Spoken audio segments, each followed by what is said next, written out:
as part of one big educational community means UTEP is a university in the truest sense. I congratulate UTEP, Dr. Diana Natalicio, for their continued commitment to education that is both academically elite and socially inclusive. Thank you very much for the opportunity.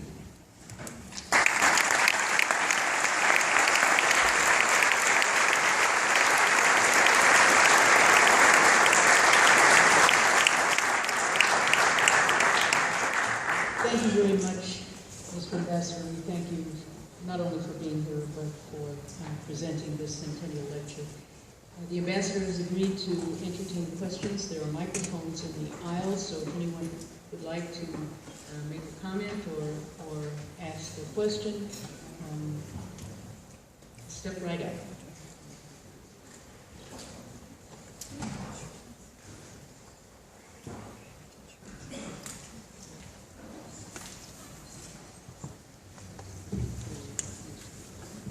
Yes, sir. I just had a simple question regarding your statement concerning using fracturing techniques and different energy developing techniques to increase Mexico's energy industry. In the United States, they've changed some of the environmental protections to increase that regulation here in Texas by adjusting the permitting laws. Are you recommending, or do you think that Mexico will make similar changes in environmental protections with increasing their energy industry, particularly with hydraulic fracturing?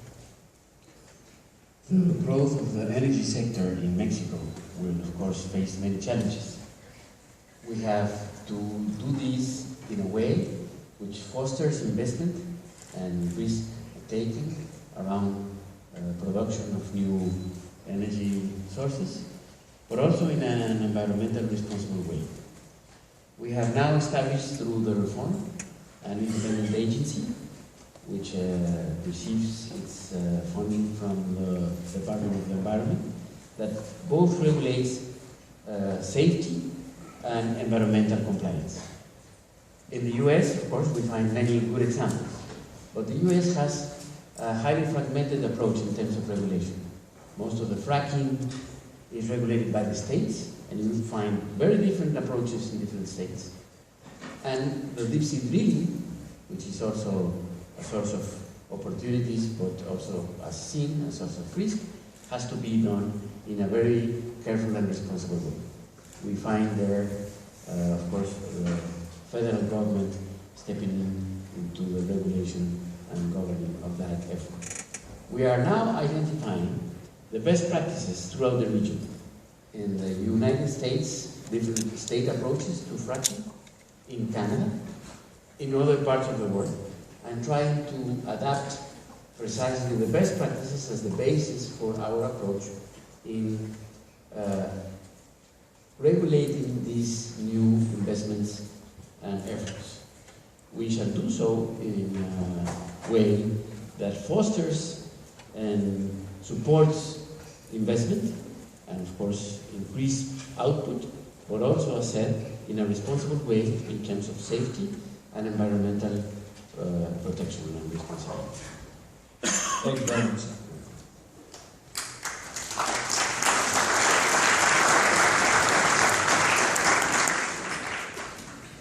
Hello, Ambassador. My name is Kevin Duran. I'm a senior majoring in finance and international business at the College of Business Administration here at UTEP. And my question to you is, during the recent weeks here in our community of El Paso, we have had or listened to myths about the terrorist group ISIS having a presence in the border town of Juarez and ultimately trying to cross the border to inflict or penetrate the U.S. and force. Within your background and experience, what is your position or Mexico's position to try to confront and secure the border so that we can live in a peaceful town as we have always been in? What is the background behind that? First of all, we have to see that the world faces a very difficult circumstance around terrorism, and this is something that we have to take very seriously. I have, as you said, over 10 years of professional experience in high ranks in government responsibilities around this issue. And certainly there is no basis whatsoever to claim that the Mexico-U.S. border, or Mexico, is an area in which ISIS has been forming any sort of alliances or groupings or gatherings. And this is just not fact-based. As you have seen from what the U.S. government has shared, and the British government has shared, and other international intelligence agencies have shared, most of the formation of this group comes from people in the countries in which they operate, and also countries in Europe and the U.S. that have actually provided people to their affiliation. This is not a case of Mexico. We take this very seriously. We have been following and mapping every single formation of potential terrorist leads in Mexico for many years. This is not something that started on September 11, 2011. It started way before. And we have no concerns. We, of course, think that we have to do the best effort to make sure that our borders are safe. The only way to do that is actually through flows done in a very orderly fashion, with the right infrastructure, with the right staffing, and facilitating the movement of lawful people and cargo that actually thrives our bilateral trade.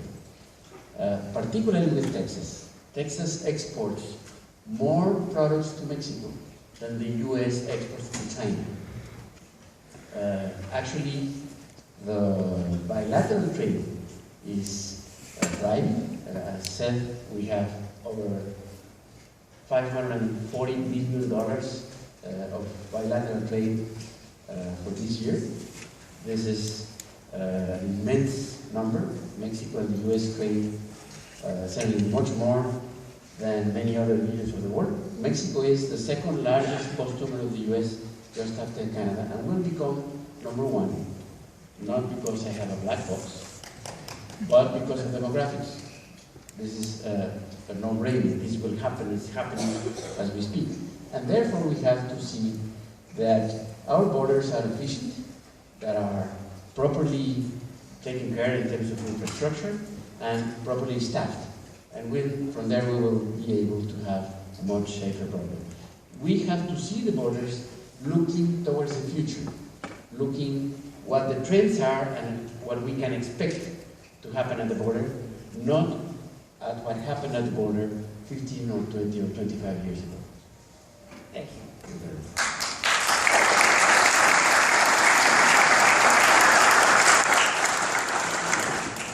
Embajador Medina Mora, buenas tardes.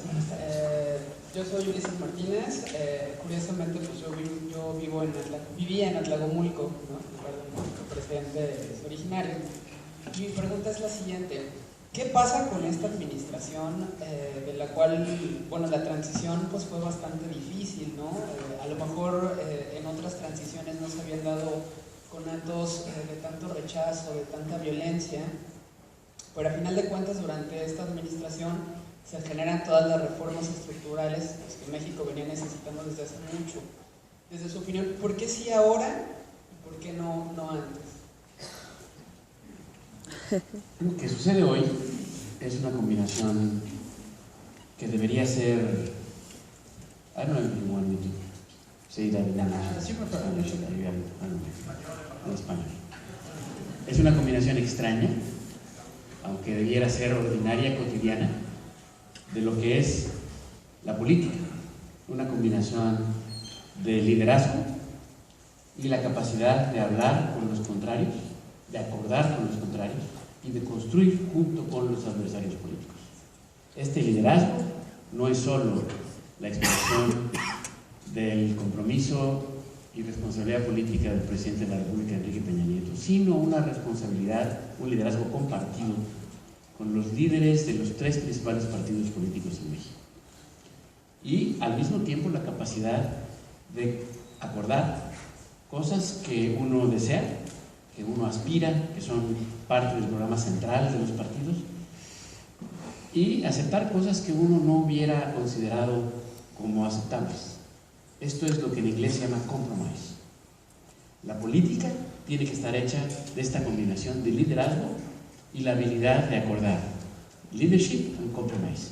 Algo que no vemos con mucha frecuencia, pero que debería ser la línea fundamental del curso Politics 101. Esto es lo que hemos podido hacer en México, precisamente porque somos capaces de reconocernos, de hablarnos de frente, de reconocer las aspiraciones y las necesidades del país, y podemos entonces construir juntos. Esto me parece lo más destacable de este proceso transformador que vive el país, que es un proceso compartido, que tiene rumbo y que ciertamente genera compromiso por parte de todas las fuerzas políticas. Perdón, ¿usted vería a Peña Nieto como un líder, ese líder? ¿El líder del que hablaba? Sí, ciertamente el presidente Peña Nieto ha ejercido un liderazgo muy importante en este proceso. Es un político que tiene claro el rumbo que el país necesita tener, pero que es capaz de sentarse con sus contrarios a construir la visión compartida del futuro y acordar las reformas. Es un liderazgo compartido.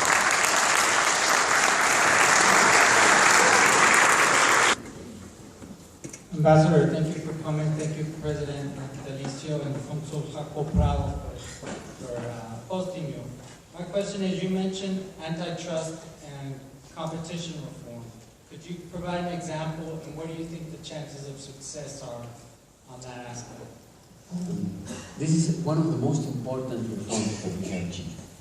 This is a constitutional reform, as many others.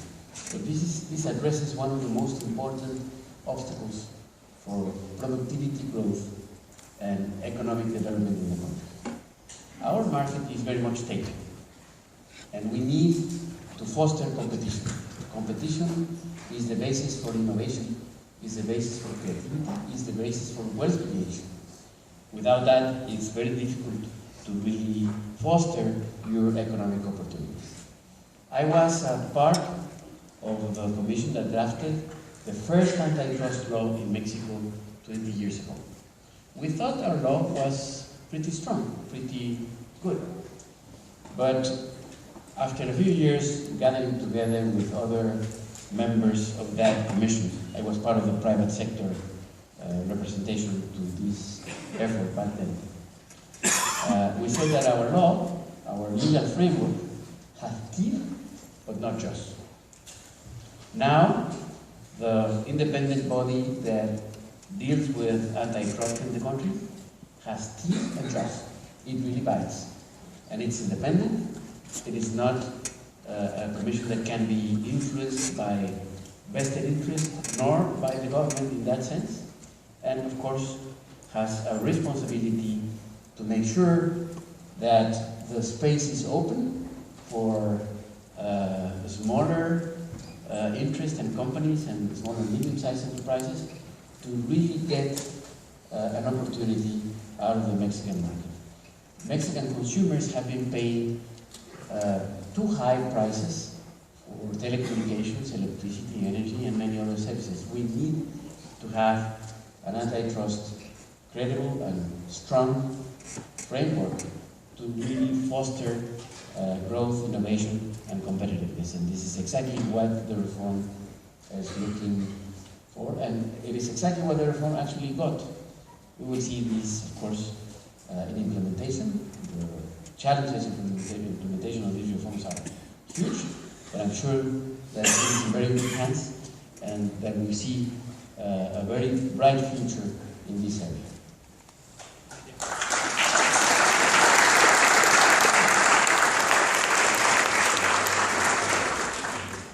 Thank you, Mr. Ambassador. You mentioned the importance of cooperation to have a robust relationship with Mexico at the college level. What about at the younger level, at the elementary and secondary education level?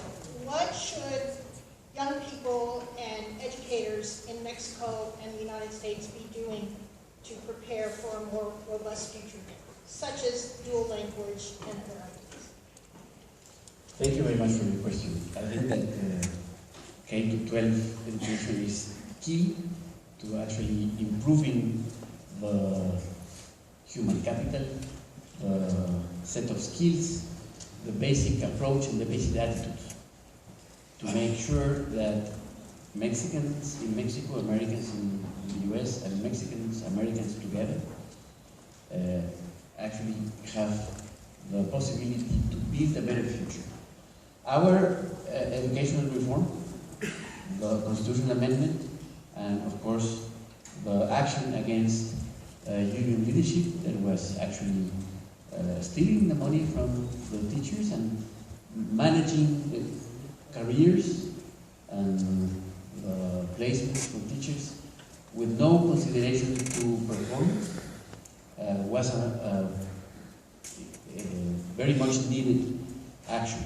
And this was also done in a unanimous form with the support of all political parties, with 100% positive votes in Congress. And we are now in the process of the very challenging implementation of this. This is essentially focused on the elementary and secondary education, the pre-K to 12 education levels. We have a lot to learn from the U.S. in these experiences. We have been now mapping the best practices, the best curriculums to actually improve the quality of education. We have almost a universal coverage in pre-K to 12 education in the country, but the quality is not very much there. We have to improve quality. This is something absolutely imperative if we really want to change the country towards the future.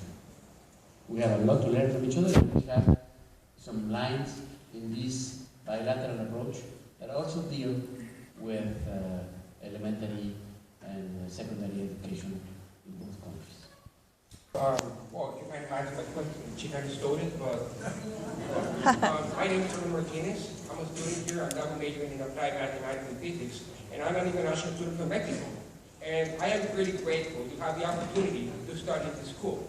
However, I see that resources for students from Mexico to study in the USA are limited. So what can I do or what can be done for students coming from Mexico to be able to take advantage of the programs operating in the United States? Well, this is one of the most important challenges, as President Natalicio knows well. The only limit that we have is, of course, the sky. But in order to achieve that, to really achieve our opportunity, we have to look for the resources. The 100,000 strong force that President Obama was promoting to get students from Latin America into the U.S. and the Proyecto 100,000, which is the Mexican strategy to get 100,000 students from Mexico into the U.S. Of course, need to find the proper funding. The Mexican government is devoting and will devote an increased resources into this. This is not going to come without very strong budgetary commitment, but also to improve the support from the private sector. This is an opportunity for us and for Mexican companies and American companies and companies actually competing and producing together in this shared economic space of North America to improve the skill level of our workforce, the skill level of our management, of our engineers, of our scientists, to really gather and grab this opportunity. We are looking at a combination of federal, state, and private sector resources in order to promote this. We have to be very creative. We also have to get resources and openness from the universities themselves to give special consideration in state tuition, for instance, to students coming from Mexico, and also given financial support to those who reside in the U.S. This is a critical component in order to make this project possible. And the most important challenge is precisely that, the financial support to this effort. Thank you for answering my question. My name is Cassandra Reyes, and I am a senior studying Communications and Marketing. And on behalf of our Mexican students, I would like to thank you for being here today. And my question is also in regards to education, and I'm going to read it to you out loud. It has been reported by the U.S. Department of State that the number of foreign student visas has reached a new high in America. But yet, and it continues to increase dramatically, while the number of H-1B visas issues to skilled foreign workers continues to remain the same for over the past decade. So what practices do you propose or plan to engage in and to increase the possibilities of outstanding and skilled Mexican students of getting an H-1B visa and contributing to the economy of both America and Mexico? You're absolutely right. This is one of the most important areas of concern. And yes, this year, the U.S. has 835,000 students, foreign students, doing university and graduate school in the U.S. Only 14,000 from Mexico. That's nonsensical. We should have, as we envisioned, at least 100,000. And of course, this is the challenge in terms of getting the kids accepted, admitted at the university, and then supported financially to make sure that they succeed. This 100,000 project from Mexico is not only for college or postgrad, it also includes internships and includes part or limited time courses or interchanges, which is something that we should explore more in the future. And in terms of the U.S. immigration reform, we have two areas of concern. One is, of course, the stocks. So the 11 million aliens that have an irregular status here, but are contributing daily with their effort and their creativity and innovation, hard work and risk-taking to the greatness of this country. This country is as great as it is precisely because it has embraced immigrants from all over the world throughout its history. And certainly the Mexican Americans, the Latino community, looking towards the future, what President Natalicio was referring as the 21st century demographics show. This is the social fabric of the U.S. now. It's very different than it was 10 or 15 years ago, but it will be much more different looking forward. By 2050, for instance, the U.S. population from 2010, the last census, will grow 42%. But different groups will grow differently. The African American community will grow 58%, so over the median of 42%. The Asian will grow 64%. And the Latino community will grow 142%. And the non-Hispanic whites will essentially remain stable in absolute numbers. And this will reflect a totally different social fabric for the U.S. into the future. To actually profit from its opportunities, the U.S. has to face immigration reform because it's on the roots of fostering growth and fostering opportunities and fostering innovation here. I think it's only self-serving to do so. It, of course, interests us a lot. And one of the aspects is the stocks, and the other aspect, which is very important, is the flow, future flows of migrants, and the highly skilled students, and the opportunity for them to get a visa.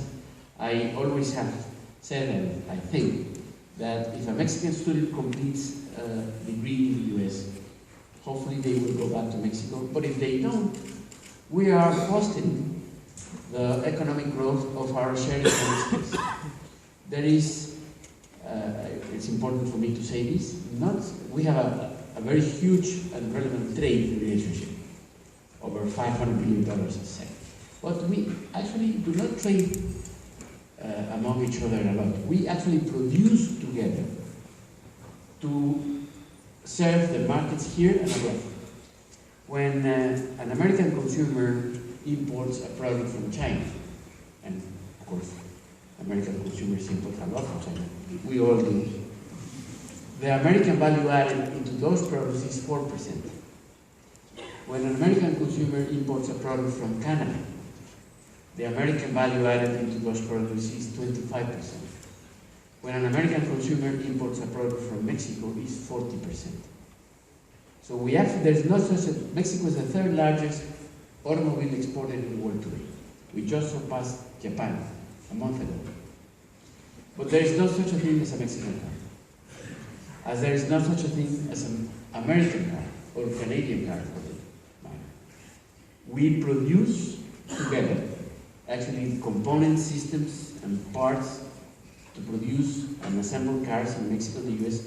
cross the border in average 8 times before a consumer can identify something that is called a car to be bought in a dealer.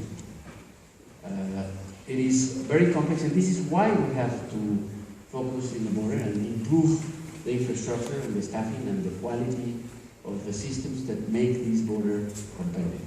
So one of the issues is, of course, to get a higher number of skilled people into the U.S. just to foster the opportunities here. Thank you. Thank you. I'm extremely happy to be here today.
Sorry.